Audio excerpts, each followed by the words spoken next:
आज बेटा अभी हम लोग जो है we restarted the class electric field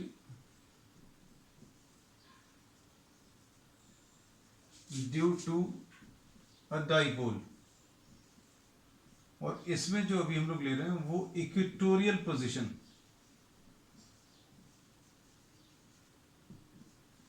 इसमें जिन दो चीजों का अभी हम लोग यूज करेंगे वो क्या है? सबसे पहला तो एक डाइपोल। डाइपोल क्या है? It is an arrangement of two equal and opposite charges placed near to each other. This is an arrangement of two equal and opposite charges placed near to each other. इससे associated एक vector quantity भी अभी हम लोग बताते हैं। वो vector quantity क्या है? Dipole moment. और डाइपोल मोमेंट जो है हम लोग इसको P से रिप्रेजेंट करते हैं and P will be equal to Q into 2A। 2A जो है this is the separation between the two. और ये डाइपोल मोमेंट एक वेक्टर है जिसका डायरेक्शन -q से लेकर +q तक, -q टू +q। पहली चीज ये यूज होगी। दूसरी चीज जो यूज होगी वो इलेक्ट्रिक फील्ड का concept. Electric field due to a single point charge. अगर एक ही पॉइंट चार्ज दिया है उसके कारण r डिस्टेंस पर अगर आपको इलेक्ट्रिक फील्ड बतानी है तो इलेक्ट्रिक फील्ड बताने के लिए आपको चार्ज की जरूरत पड़ेगी 4πε0 r², इसकी जरूरत पड़ेगी। तो चार्ज की जरूरत पड़ेगी और डिस्टेंस की, और फिर डायरेक्शन बताना पड़ता है। इसमें अभी हम लोग कभी भी प्लस माइनस साइन नहीं देते हैं इलेक्ट्रिक फील्ड के कैलकुलेशन में। क्यों? क्योंकि इसमें प्लस माइनस साइन का यूज करते हैं in finding out the direction. Direction निकालने के लिए यूज करते हैं। And direction of electric field is away from the positive and towards the negative. Electric field का डायरेक्शन निकालने के लिए ये लाइन हमेशा आप याद रखना, it is away from the positive and towards the negative. अब इलेक्ट्रिक फील्ड अगर अभी हम लोगों को कैलकुलेट करना है डाइपोल के कारण, अब ये जो कॉन्सेप्ट्स अभी हमने छोटे छोटे बताए हैं उनका यूज अभी हम लोग करने वाले हैं। इसमें सपोज ये एक -q चार्ज है और ये एक +q चार्ज है। Please unmute your phone. In someone is having phone mute कर लीजिए बेटा, जिसका भी है। ये हम बार बार नहीं बोलेंगे, otherwise I will not allow you to enter the class next time. Suppose ये A चार्ज है, ये B चार्ज है,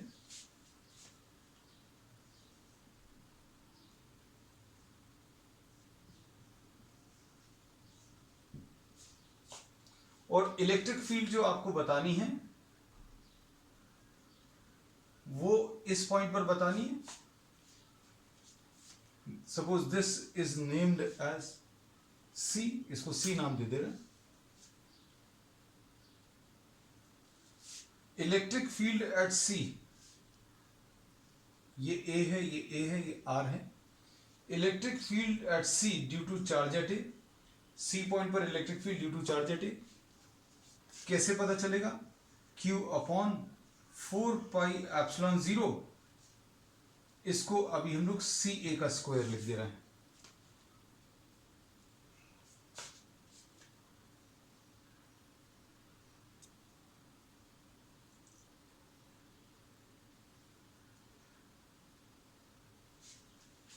CA की वैल्यू अभी हम लोग मालूम है, निकाल सकते हैं।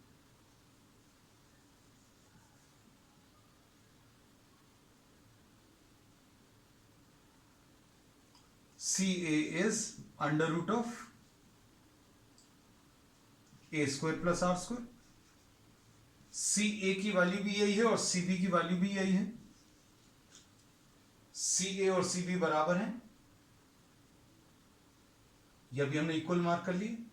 और ये दोनों एंगल्स भी इक्वल होंगे। रीजन क्या है? क्योंकि अगर ये आइसोसेलेस ट्रायंगल है तो इनके ऑपोजिट एंगल्स भी इक्वल आएंगे। सी पॉइंट पर ए के कारण इलेक्ट्रिक फील्ड की वैल्यू Q अपॉन 4πε0 CA² आएगा, और CA की वैल्यू अभी हम लोग अगर रख दें तो ECA will be Q upon 4πε0। ये वैल्यू अगर आप रखें तो A² प्लस R² हो जाएगा, रूट हट जाएगा।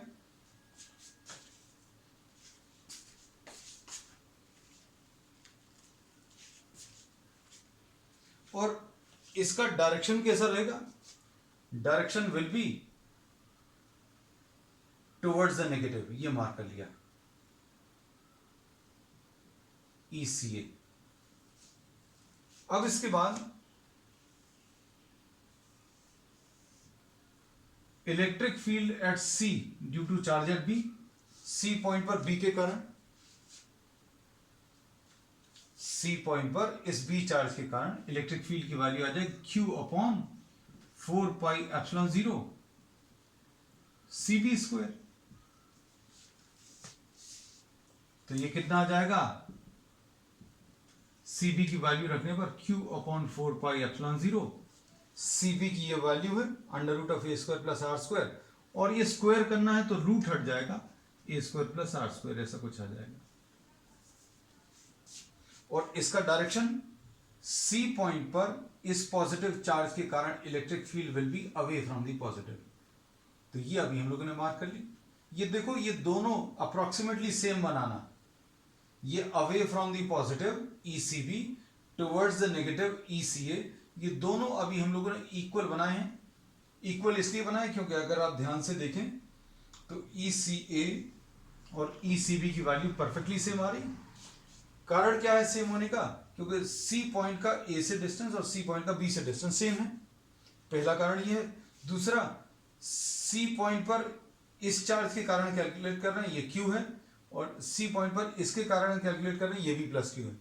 किसी को ये लग सकता है कि ये माइनस Q है, तो अभी हम लोग यहां पर सिर्फ मैग्नीट्यूड भर ले रहे हैं, क्योंकि माइनस साइन का भी हम लोगों ने यूज कर लिया in finding out the direction. Direction is towards the negative, towards the negative नीचे की तरफ आएगा, तो डायरेक्शन कैलकुलेट करने में माइनस साइन का यूज कर लिया, इसलिए अभी हम लोग यहां पर माइनस नहीं लगाएंगे। ड्रॉ कर लेना, नोट कर लेना जल्दी से साथ में। अब ये दो वेक्टर्स हैं, इन दोनों वेक्टर्स को एक वेक्टर में कन्वर्ट करना, which will be termed as the resultant electric field at the point C। Resultant electric field at C। अब रिजल्टेंट निकालने के लिए अभी हम लोग क्या करेंगे, यहां पर ये लाइन ड्रॉ कर लेंगे। ये लाइन इस लाइन के पैरेलल है, ये ट्रांसवर्सल है, ये दोनों लाइंस पैरेलल हैं, ये ट्रांसवर्सल है, ये एंगल थीटा, तो ये वाला एंगल भी थीटा आएगा। फिर ये दो पैरेलल लाइंस हैं, ये ट्रांसवर्सल है, ये एंगल थीटा, तो ये वाला एंगल भी थीटा आएगा, ऑल्टरनेट एंगल्स। अगर आपको रिजल्टेंट कहीं पर भी निकालना है या दो वेक्टर्स को कंबाइन करना है तो उनकी डायरेक्शन वेल डिफाइंड होने चाहिए, तो डायरेक्शन वेल डिफाइंड हो गए। अब इन दोनों को एक वेक्टर में अगर कन्वर्ट करना तो will be finding out the components. Components अगर अभी हम लोग निकालें, ये हम हेडिंग रब कर दे रहे हैं।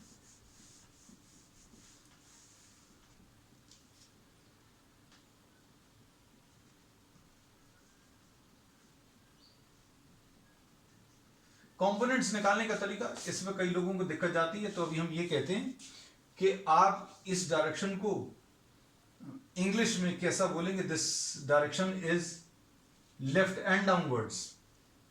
ये लेफ्ट और डाउनवर्ड्स है, तो इसके दो कंपोनेंट्स आएंगे, एक लेफ्ट की तरफ आएगा और एक डाउनवर्ड आएगा।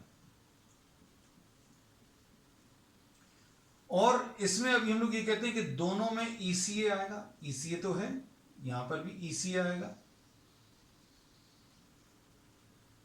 जिसके साथ एंगल दिया है, इसका इसके साथ एंगल दिया है, तो यहां पर cos थीटा आएगा, और इसका इसके साथ एंगल नहीं दिया तो यहां पर sin थीटा आएगा।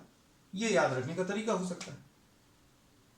ऐसे ही इस वाले के दो कंपोनेंट्स आएंगे ECB के, ईसीबी के दो कंपोनेंट्स, इस डायरेक्शन को अभी हम लोग कैसा बोलेंगे? This is left hand upwards, ये वाला। तो इसके दो कंपोनेंट्स आएंगे, लेफ्ट और ये अपवर्ड। और चूंकि ईसीबी के कंपोनेंट्स करना है तो ईसीबी दोनों जगह आएगा, ईसीबी दोनों जगह लिख लिया।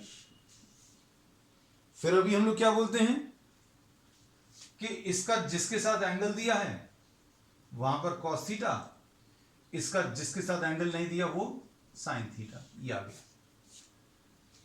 ये परफेक्टली इसी लाइन के ऊपर ड्रॉ करना है, लेकिन आपको समझ में आ जाए इसलिए इस लाइन के थोड़ा सा ऊपर ये बनाया, इस लाइन के थोड़ा सा नीचे बनाया। तो अब हम लोग क्या बोलते हैं? Resolving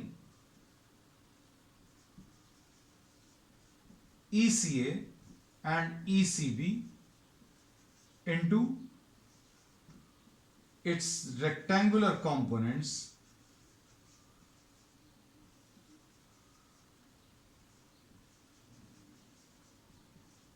it is found that components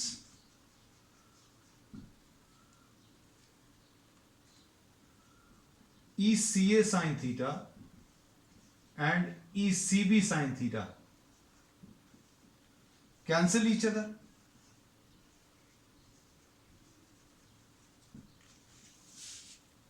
ये ECB sin थीटा और ECA sin थीटा, ये कंपोनेंट्स एक दूसरे को कैंसिल कर रहे हैं।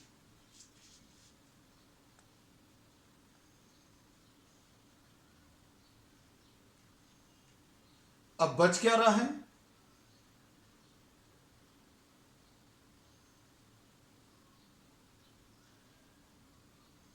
इसमें ये दो चीजें बच रही। तो resultant electric field at point C will be ECA cos theta plus ECB cos theta, ऐसा कुछ आएगा। और ये डायरेक्शन कहां की तरफ रहेगा? लेफ्ट की तरफ रहेगा, जो कि अभी हम बोलते हैं कि आप वेक्टर्स में कभी ऐसे डायरेक्शंस नहीं बताते हैं। हम लोग इस डायरेक्शन को, लेफ्ट वाले डायरेक्शन को कैसा बोलेंगे? ये डाइपोल एक्सिस है, माइनस क्यू से प्लस क्यू को ज्वाइन करने वाली लाइन डाइपोल एक्सिस है। तो ये डायरेक्शन कैसा है? Parallel to the dipole axis. इस डायरेक्शन को कैसा बोलेंगे? Parallel to dipole axis. और डाइपोल मूवमेंट कहां की तरफ है? माइनस क्यू से प्लस क्यू। लेकिन ये डायरेक्शन कैसा आ रहा है? लेफ्ट की तरफ। डाइपोल मूवमेंट का डायरेक्शन राइट की तरफ है, इसलिए अभी हम लोग इसको लेफ्ट की तरफ ना बोलकर opposite to the dipole moment बोलेंगे। लेकिन डायरेक्शन अभी हम लोग आगे लिख लेंगे। ECA और ECB की वैल्यूज रख लो। ECA की वैल्यू कितनी है बेटा? Q upon 4 pi epsilon 0 R square plus A square cos theta, और Q upon 4 pi epsilon 0 R square plus A square cos theta. और नेट इलेक्ट्रिक फील्ड हम ये इतना पोर्शन भर रख कर दे रहे हैं।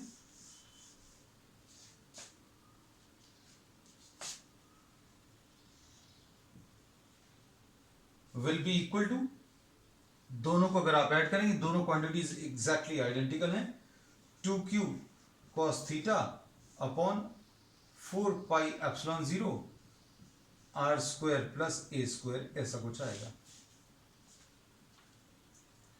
cos थीटा कितना आएगा? ध्यान से देखो,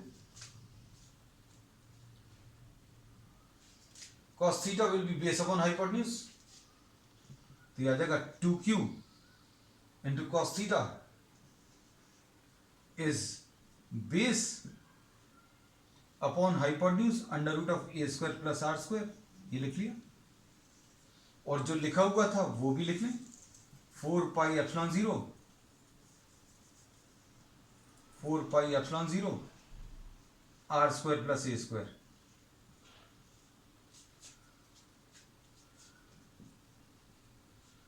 अब इसको देखो ध्यान से, ये 2Q इंटू ए है, इसको 2A इंटू क्यू लिख दे रहे हैं, अपॉन 4 पाई एप्सिलॉन 0 ये लिखा हुआ है, ये R square plus A square लिखा है, इसके ऊपर कुछ भी नहीं लिखा, मतलब पावर 1 है। इधर R square plus A square के ऊपर रूट लगा है, मतलब इसके ऊपर पावर 1/2 है। ये रूट में लिखा हुआ है, तो रूट मतलब पावर 1/2 आएगा। बेटा स्क्रीनशॉट ले लो जल्दी से, क्योंकि इसका राइट साइड अभी हम रब कर देंगे।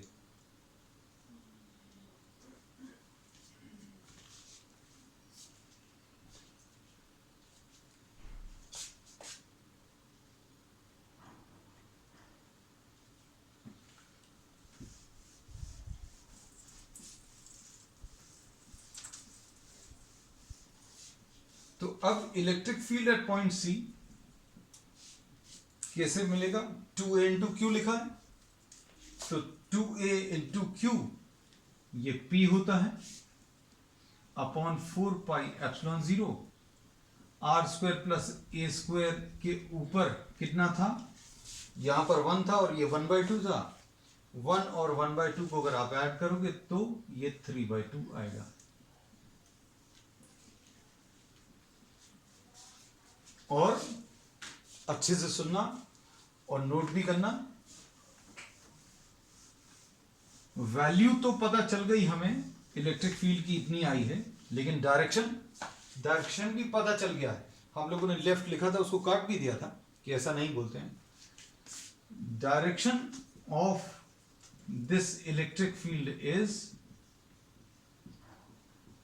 Parallel to the dipole axis and opposite to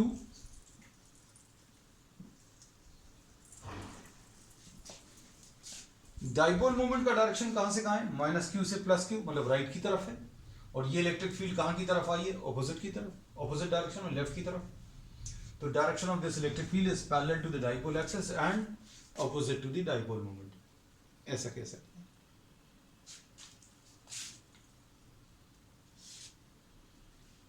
अब इसमें ये रिजल्ट आपको याद रखना है। इसमें कुछ स्पेशल केसेस हैं, वो अभी हम इसमें डिस्कस कर ले रहे हैं। कैसे? स्पेशल केस क्या है कि size of the dipole is very small and the distance is very large. मतलब अगर आपको एक बहुत छोटा सा डाइपोल दिया है, तो ये देखो माइनस क्यू और प्लस क्यू, ये बहुत पास पास में होंगे और ये डिस्टेंस जो है ये बहुत ज्यादा होगा। ये देखो माइनस क्यू और प्लस क्यू बहुत पास में है और आर डिस्टेंस बहुत ज्यादा है। इसको मैथमेटिकली अभी हम लोग स्पेशल केस बनाकर लिख रहे हैं। स्पेशल केस इसका क्या रहेगा बेटा कि R is very large as compare to A. R बहुत बड़ा है, आर बहुत बड़ा है। किसके कंपैरिजन में बहुत बड़ा है? ए के कंपैरिजन में। अगर कोई क्वांटिटी बहुत बड़ी है, दूसरी बहुत छोटी है, तो आप छोटी वाली क्वांटिटी को निगलेक्ट कर सकते हैं। और निगलेक्ट करने का काम, ये याद रखना, अगर कोई बहुत छोटी क्वांटिटी है तो उसको निगलेक्ट करने का काम सिर्फ एडिशन और सब्ट्रैक्शन में कर सकते हैं, प्लस और माइनस में। कोई चीज अगर बहुत छोटी है तो उसको मल्टीप्लीकेशन या डिवीजन में निगलेक्ट नहीं करते। तो इसको अगर आप देखें, ये कितना आ जाएगा? Electric field at point C, ये P अपॉन 4 पाई एप्सिलॉन 0। बेटा ध्यान से देखना, ये आ जाएगा R square to the power of 3/2। ये ऊपर 3/2 लिखा। ए स्क्वायर कहां चला गया? ए स्क्वायर हटा दिया, निगलेक्ट कर दिया। क्यों निगलेक्ट कर दिया? क्योंकि ए बहुत छोटा है। ए बहुत छोटा है, इसलिए अभी हम लोगों ने इसको निगलेक्ट कर दिया। तो इसमें अगर आप देखें तो ये 2 और ये 2 कैंसिल हो जाएगा। कितना आ जाएगा? P अपॉन 4 पाई एप्सिलॉन 0 क्या? आर क्यूब, ऐसा कुछ आ जाएगा। तो this is the special case for what? Electric field due to a dipole at points which are lying at very large distance। ऐसे पॉइंट्स जो कि बहुत ज्यादा डिस्टेंस पर हैं डाइपोल से, उनके लिए ये स्पेशल फॉर्मूला है। ये एग्जैक्ट फॉर्मूला है, ये कहीं पर भी यूज कर सकते हैं, लेकिन ये वाला तभी यूज करना है, कब यूज करना है? At very large distance, at very large distant points. बहुत ज्यादा डिस्टेंस वाले पॉइंट्स के लिए अभी हम लोगों को इसको यूज करना है।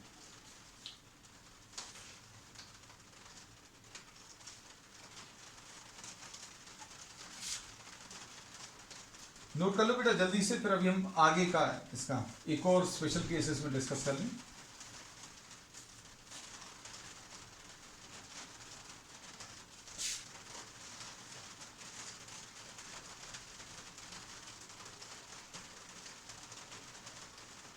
R equal to 0, next special case,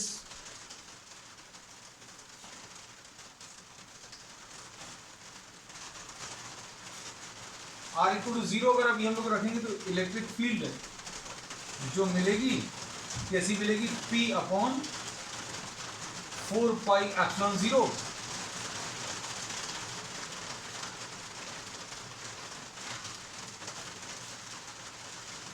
R की वैल्यू 0 रख ली।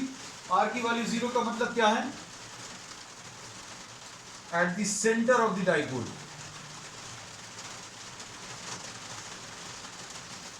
ये रिलेशन आ जाएगा P अपॉन 4 पाई एप्सिलॉन 0 क्या? AQ। Take a screenshot.